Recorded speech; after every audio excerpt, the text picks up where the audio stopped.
Dear Mr. Craig, you are a man with two first names and or two last names. We commend you on your story of success from going from an actor whom no one knew to someone who most of us knew to someone who the whole world knows. And it is that part, the world knowing you part, that I would like to talk to you about. Layer Cake was a fantastic film that became the turning point in your career. It was a film that won you the role of one of the most iconic characters in cinematic history. A role that people like Clive Owen would sell someone else's mother to get.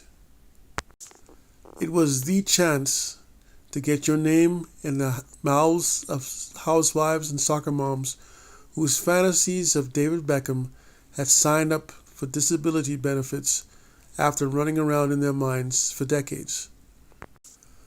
No one believed that a blonde Bond was a good idea, but I did. I knew that you could do it, and did it, you do. And the big star you did become. All eyes, indeed, were on you, and so grateful for your big break that you decided to do some of your own stunts. Oh, what a joy it was and still is to watch Casino Royale and Casino Royale Volume 2, also known as Quantum of Solace. But this, unfortunately, is where you begun to forget what made you famous. You began to openly complain about how hard it was to be Bond, and in your interviews, you openly berated the movie that you clearly didn't understand. It was you that led the charge to turn fans against Quantum of Solace. FYI, former Mr. Bond, it was a direct continuation to Casino Royale, a companion film, if you will. It wasn't a standalone film. Ironically, however, it is the only film that people who have never seen James Bond before can easily watch. By the time Skyfall hit cinemas around the world, there were doubts that you would continue with the rest of your contract. Oh, what on earth did you complain about? Was the prestige of playing the most recognized character get to you? Was the money not enough for you? But in truth, you said in an interview for Skyfall that Bond was back because of your hate for Quantum of Solace.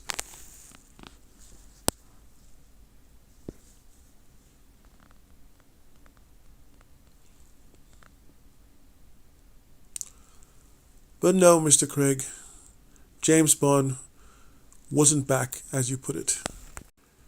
He was always there, and Skyfall began the sharp descent of your tenure as the world's most favorite spy.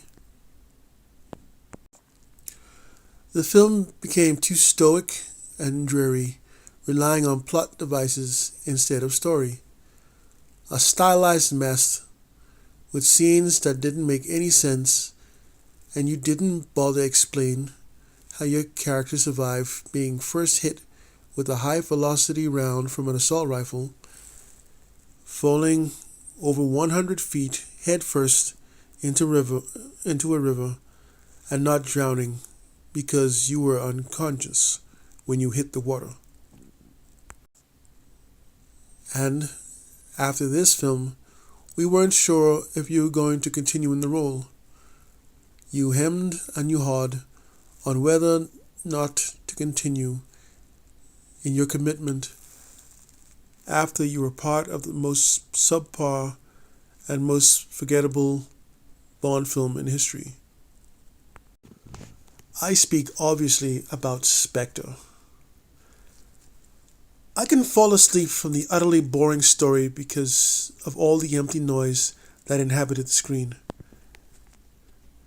The This was the first Bond film in which plot was king. It was plot-driven nonsense that didn't have a story. What was it about? I don't know. Well, who was it made for? And what was it for? I don't know any of these questions, as it made very little sense.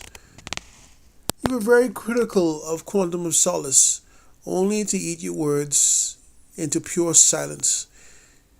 So much so that you had virtually nothing to say about the terribly boring spectacle that is Spectre. Then you retreated into your cave to lick your wounds, refusing to come out to finish up with your commitment to the fans. Then we experienced your revenge on the fans for how terrible Spectre was. You decided to help write a slap on the face. You collaborated to produce No Time to Die. Not only was it another film that was big on plot and short on story, go here to get this in order to do this. Then we saw the death of Felix Leiter, the longtime good friend of Commander Bond. This gave me flashbacks of The Last Jedi, a film in which its director, Lucasfilm's very own version of Chris Chibnall. Then the unbelievable happened. You hated the opportunity that you were given so much that you became James Bond, the only James Bond that actually is killed. You hated fans so much that you killed Bond. Can you please tell us why? Why did you feel the need to do that? Do you realize that if you weren't James Bond, you would not have any international acclaim? And you would not have been given that cheeky cameo in The Force Awakens. And according to you, you asked J.J. Abrams, and he just gave the part to you. Do you think that you could have gotten the role from your time in Layer Cake? Nobody knew who you were. And we all know the answer is no. You could have not gotten the Star Wars role by asking J.J. Abrams if you never was Bond. And speaking of Rian Johnson, hard pass. A hard pass on your southern fried chicken version of Hercule Poirot. Or should I say, your Kmart knockoff version of Hercule Poirot. I once respected your rise from the obscurity on the BBC to the big time in Hollywood. You were so sincere with the fans.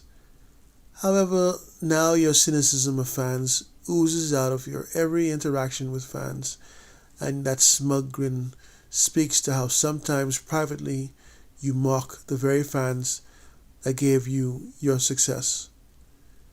For shame, Daniel Craig. For shame.